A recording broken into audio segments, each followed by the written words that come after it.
हाँ बोल मनोहर, क्या हुआ? उधर से पराशर के फोन उठाकर इतना कहते ही इधर से एक बेहद डरे सहमे हुए मनोहर ने कहा, पराशर वो मुझे मार देगा भैया, हमको बचा लो, हमारी बीवी बच्चों का क्या होगा भैया, बचा लो पराशर भैया, बचा लो पराशर भैया, बचा लो पराशर।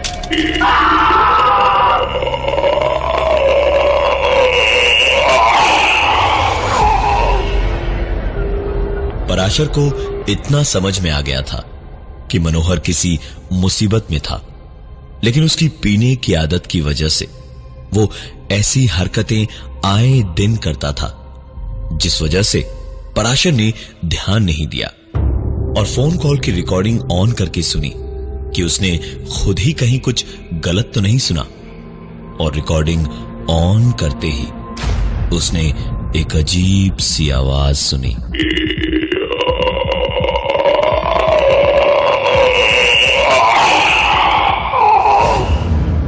जरूर फोन में कुछ गड़बड़ है, यही सोचकर पराशर ने उस रिकॉर्डिंग को डिलीट कर दिया और सुबह जाके मनोहर की खबर ले लेगा, ये ठानकर सो गया।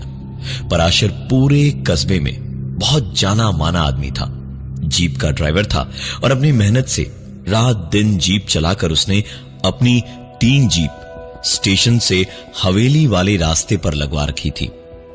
पराशर हमेशा लोगों की मदद तो करता ही था, कभी किसी के बारे में पीठ पीछे भी बुरा बोलते हुए किसी ने नहीं देखा। बहुत इज्जत थी उसकी पूरे इलाके में।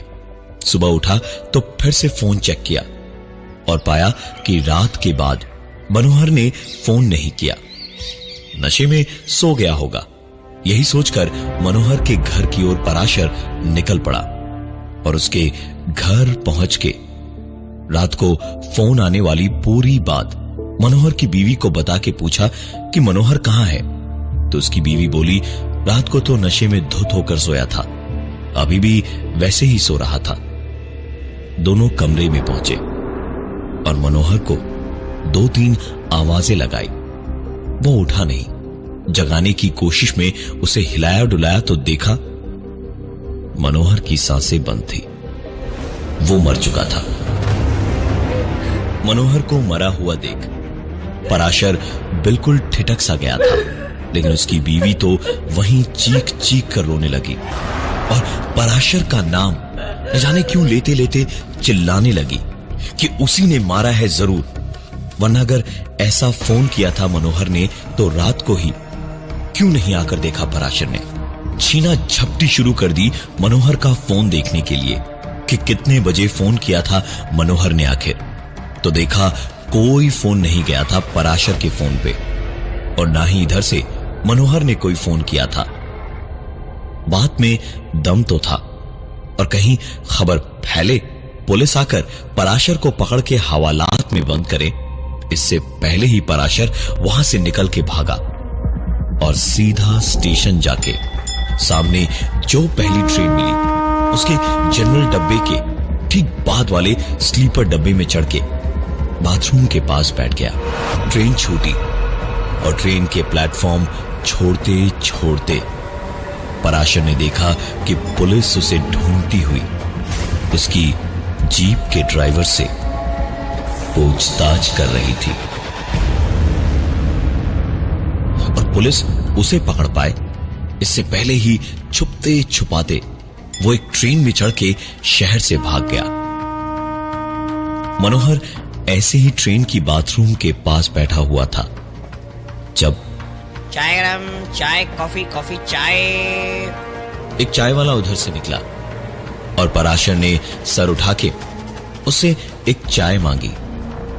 चाय का कुल्हड़ हाथ में लेकर उसने एक घूंट चाय पी ही थी कि चाय वाला छुट्टे पैसे देने को झुका और हाथ में पराशर को पैसे देते हुए बोला, चाय, कॉफी चाय।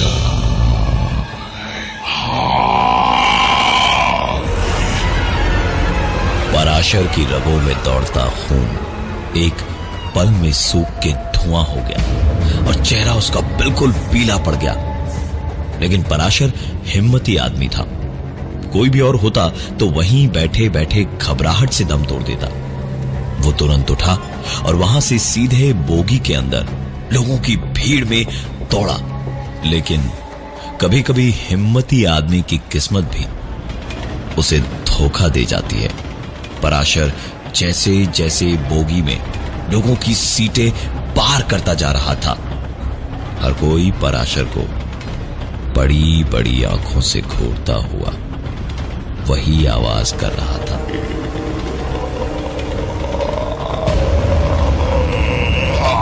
आवाजें उसके बढ़ते कदम के साथ तेज होती चली जा रही थी और पराशर डब्बे के आखिरी कोने तक जैसे ही पहुंचा तो अचानक उसके सामने वही चाय वाला आया। चाय कॉफी कॉफी चाय,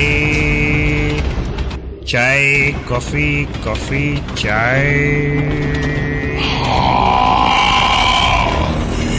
एक झटके से इस डरावने सपने से पराशर की नींद टूटी तो उसने देखा कि वो अभी भी वहीं बाथरूम के पास बैठा था और उसकी आंख लग चुकी थी।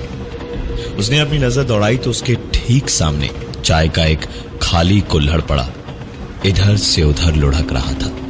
पराशर ने आंखें मली और वो चाय का कुल्हड़ उठाकर ट्रेन से बाहर फेंक दिया। उठकर पराशर खड़ा ही हुआ था जब चाय कॉफी कॉफी चाय, चाय कॉफी कॉफी चाय। इस आवाज को पराशर कहीं भी पहचान सकता था। यही आवाज अभी अभी उसने सपने में सुनी थी। पराशर ने घूम के देखा तक नहीं कि कहीं उस आदमी की शक्ल भी वो ही ना हो जो अभी सपने में देखी थी। पराशर सीधा बाथरूम में घुस गया और मुंह धोने लगा और मुंह धोकर पराशर ने शीशे में कुछ देखा तो वहीं पत्थर बन गया। पराशर ने बाथरूम की दीवार पर देखा उसका खुद का नाम और फोन नंबर उसके सामने लिखे हुए थे। पराशर ने अपना वहम समझकर बार बार आंखें मल के उसे देखा, लेकिन उसका नाम और नंबर वैसे के वैसे ही लिखे थे। पराशर इसी उधेड़-बुन में पागल हुआ जा रहा था जब जेब में वाइब्रेटर मोड में रखा उसका फोन बज उठा।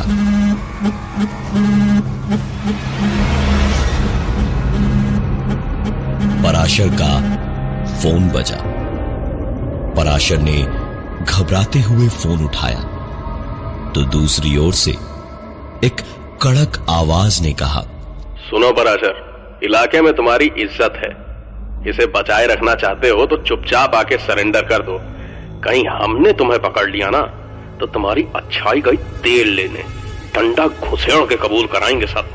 पराशर ने एक भी लफ्ज बोले बिना फोन काटा और सिम निकालने ही जा रहा था जब दोबारा उसका फोन बजा। नंबर इस बार कोई दूसरा था तो पराशर ने फोन दोबारा उठाया और उसके फोन को उठाते ही दूसरी तरफ से आवाज आई। पराशर ने आवाज सुनकर इस बार घबराहट से पागल सा ही हो गया। उसके हाथ से फोन छूट के गिरते गिरते बचा। पराशर जानता था अब अगर पुलिस के पास नंबर है तो दिक्कत हो जाएगी, ट्रेस करके भी पुलिस उस तक पहुंच सकती है। उसने सिम निकाल के तोड़ा और फेंक दिया, लेकिन गुस्से में उसका दिल नहीं भरा। गुस्से और घबराहट में उसने फोन पटका और पैरों से मार मार के लगभग कुचल के कमोड से नीचे फेंक दिया। कुछ ही देर में अगला एक स्टेशन आया। थोड़ा छोटा सा ही स्टेशन था और खाली भी था। पराशर के छुपने के लिए बिल्कुल सही जगह थी ये। अपने ही शहर के इतने पास में छुपेगा ये पुलिस सोचेगी भी नहीं। पराशर उतरा और पास खड़े स्टेशन मास्टर को देखा तो पराशर झट से पहचान गया। इनको अपनी ही जीप में 3-4 बार छोड़ा था उसने।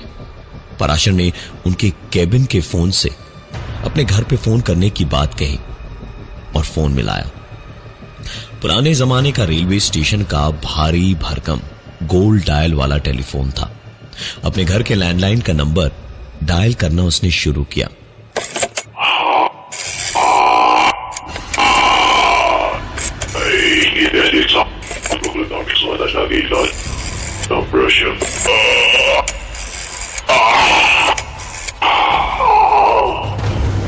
नंबर वापस डायल होते ही वही आवाज हुई और हैरानी में रिसीवर पराशर के हाथ से छूट गया।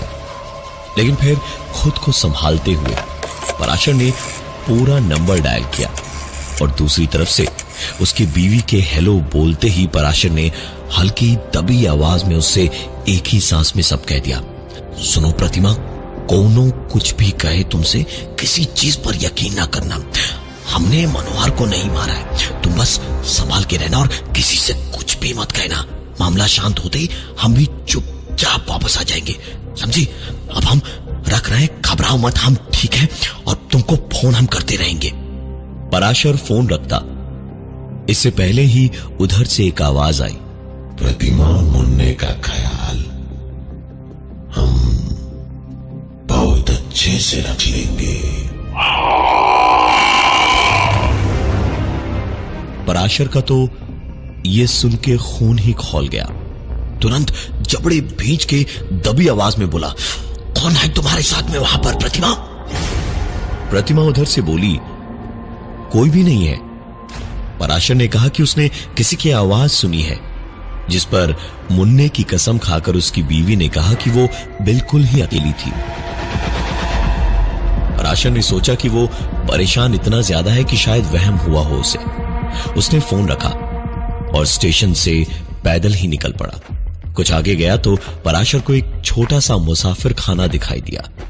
वो अंदर घुसा और वहीं बैठे एक आदमी से कमरे के बारे में पूछा तो उस आदमी ने पान मसाला थूक कर कहा, अरे आइए आइए पराशर बाबू, हाँ?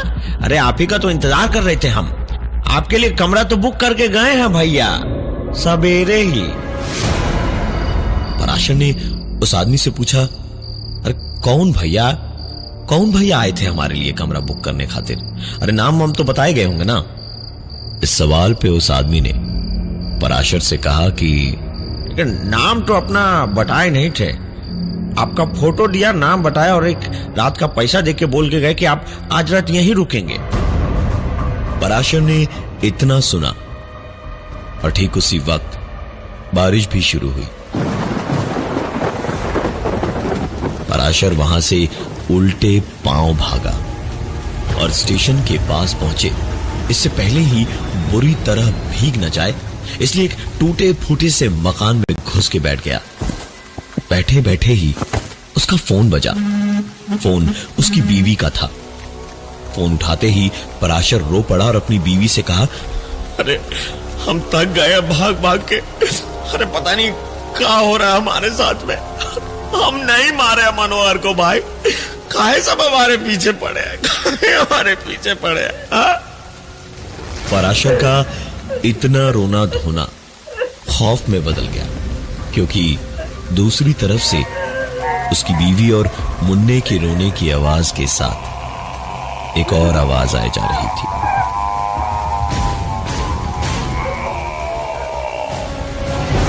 पराशर के हाथ से फोन छूट कर गिर गया, क्योंकि यह आवाज सुनते के साथ ही उसे याद आया कि फोन, सिम, सब कुछ तो निकाल के तोड़ के फेंक दिया था उसने। तो फिर ये उसकी पॉकेट में कैसे आया? पराशर तुरंत वहां से उठकर भागा और वापस कस्बे की ओर जाती हुई ट्रेन में चढ़ गया और कुछ ही घंटों में अपने गांव पहुंचा। छुपते छुपाते किसी तरह अपने घर में चोरों की तरह जब घुसा तो अपनी बदकिस्मती पे बहुत पछतावा हुआ उसे। बीवी बच्चे बिल्कुल ठीक थे, लेकिन पुलिस ने पहरा डाला हुआ था। पराशर पकड़ा गया। कुछ ही देर की पूछताछ के बाद ही पराशर ने मुंह खोल दिया और अपनी चुप्पी तोड़ी। हमने मनोहर को नहीं मारा है।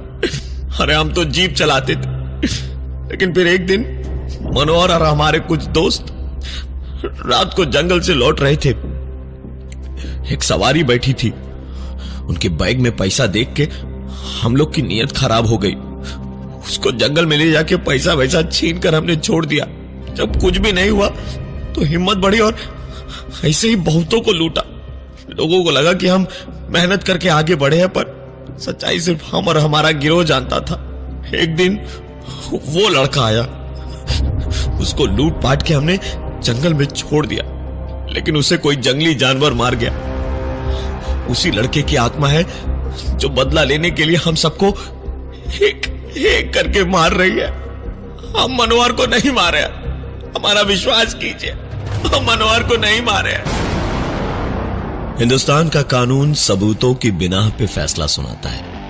जो पराशर के खिलाफ थे उसे आजीवन कारावास की सजा हुई। पराशर के गिरोह के 3 लोग और बचे थे, उनको भी अपने किए की सजा एक के बाद एक मिल ही गई। लेकिन कहते हैं कि उस कस्बे की स्टेशन से जंगल वाली रोड पे किसी अच्छी आत्मा का साया है। अब कोई भी बुराई या बुरा आदमी उधर कुछ भी गलत नहीं कर सकता उसके रहते रहते।